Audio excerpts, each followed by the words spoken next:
ज्यांचे अंग दिव्य आहे तो म्हणजे दिव्यांग, त्यामुळे आपल्यातील आत्मविश्वास कायम ठेवा।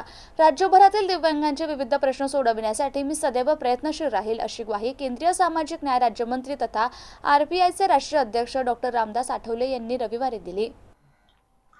Republican party of India Athawale गट दिव्यांग आघाडी मातोश्री कौशल्य देवी सेवाभावी संस्था बीड यांच्या संयुक्त विद्यमानं दिव्यांग बांधवांसाठी आयोजित कार्यक्रमात ते बोलत होते। यावेळी व्यासपीठावर आरपीआय युवक आघाडीचे प्रदेशाध्यक्ष पप्पू कागदे, आरपीआयचे महाराष्ट्र प्रदेश कार्याध्यक्ष बाबूराव कदम, आरपीआयचे प्रदेशाध्यक्ष डॉक्टर सिद्धार्थ भालेराव, मराठवाडा विभाग प्रमुख मिलिंद शेळके, जिल्हाध्यक्ष विजय मगरे, दिव्यांग आघाडीचे प्रदेश सचिव विष्णू वैरागड, छत्रपती संभाजीनगर आरपीआयचे जिल्हाध्यक्ष तुकाराम शिरसाट आदींची उपस्थिती होती।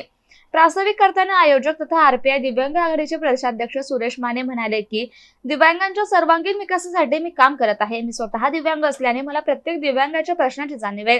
केंद्रीय सामाजिक न्याय राज्यमंत्री खासदार रामदास आठवले यांनी मला नेहमीच मदत केली आहे, त्यामुळे त्यांच्या कार्याशी प्रेरित होऊन मी सध्या महाराष्ट्रभर कार्य करतोय। यासाठी मला आरपीआय पक्षातील प्रत्येक कार्यकर्ते पदाधिकारी यांची मदत होत असल्याचं सुरेश माने यांनी स्पष्ट केले। यावेळी आरपीआय दिव्यांग आघाडीचे प्रदेशाध्यक्ष तथा आयोजक सुरेश माने यांनी राज्यसभेवर तिसऱ्यांदा रामदास आठवले यांची निवड झाल्याबद्दल त्यांचा सत्कार केला। दिवसभर आयोजित करण्यात आलेल्या मोफत आधार नोंदणी आणि आधार अपडेट, नव्याने एसटी महामंडळाच्या वतीने देण्यात येणारे एनसीएमसी कार्डची नोंदणी तसेच जीवनावश्यक साहित्यांच्या वितरण कार्यक्रमात मराठवाड्यातील दिव्यांगांनी उत्स्फूर्त सहभाग नोंदवला। यावेळी पंचशीला भालेराव यांच्या भीमगीतांच्या कार्यक्रमाचे आयोजन करण्यात आलं होतं। कार्यक्रमाचे सूत्रसंचालन सद्दाम शेख यांनी केले, तर कार्यक्रमाच्या यशस्वीतेसाठी मुख्य व्यवस्थापक बाळासाहेब पोकळे, मुंजा खंदारे, समाधान दाभाडे, जय वराडे पाटील, अजय राऊत, कपिल बनकर, इम्रान शेख यांनी पुढाकार घेतला। देशामध्ये 2,68,02,011च्या जनगणनेप्रमाणे दिव्यांगजन आहेत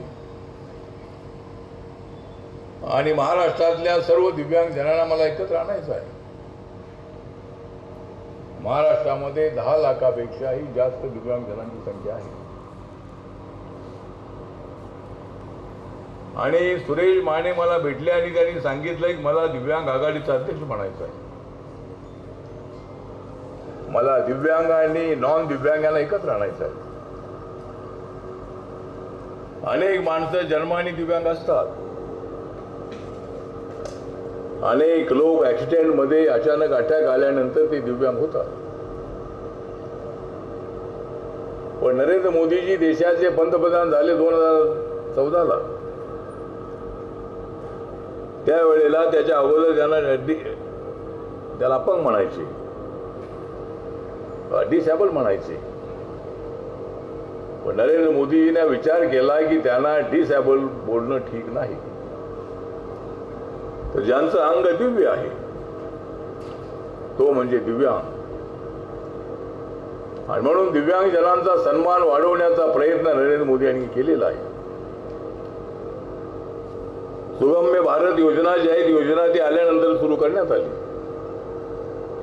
आणि त्या सुगम्य भारत योजनेच्या अंतर्गत देशातल्या असंख्य दिव्यांगजनांना मदत करण्याचा प्रयत्न करण्यात आलेला आहे। आणि जे लोकांचे प्रश्न आहे, दिव्यांगजनांचे प्रश्न आहेतच आहे, त्यांच्याकडे जो माणूस जाईल त्या माणसाचा प्रश्न घेऊन मंत्रालयामध्ये तो जात असतो। मी सुद्धा नेता झालो, मी सिद्धार्थ हॉस्टेलमध्ये विद्यार्थी होतो, दलित पॅंथरच्या मुवमेंटमध्ये मी आलो आणि सगळ्या मंत्रालयामध्ये जाऊन मुख्यमंत्र्यांना, त्या ठिकाणच्या सगळ्या मंत्र्यांना, महाराष्ट्रातून आलेल्या अनेक लोकांचे प्रश्न त्यांच्यासमोर मांडले आणि अनेक लोकांना न्याय मिळाला। ज्या ठिकाणी पत्र देऊन न्याय मिळाला नाही त्या ठिकाणी आंदोलन करून त्यांना न्याय मिळवून दिला। मुंबईसारख्या ठिकाणी मराठवाड्यातून दुष्काळामध्ये 1972 मध्ये असंख्य कुटुंब, लाखो कुटुंब मुंबई शहरामध्ये आली आणि गावामध्ये पोट भरत नाही, गावामध्ये रोजगार मिळत नाही, गावामध्ये कधी जास्त पाऊस येतो आणि पिकांचं नुकसान होतं, अनेक वेळेला पाऊस येत नाही त्यामुळे पिकं वाळून जातात आणि त्यामुळे त्या ठिकाणच्या शेतमजुरांना काम मिळत नाही, शेतकऱ्याचं मोठं नुकसान होतं आणि मग 1972 मधल्या दुष्काळामध्ये असंख्य लोक उपाशी तापाशी राहू लागले आणि त्यांनी मुंबई सारख्या ठिकाणी धाव घेतली, संभाजीनगरकडे औरंगाबादला ते आले आणि लाखो कुटुंब मुंबई शहरामध्ये मराठवाड्यातले आहेत।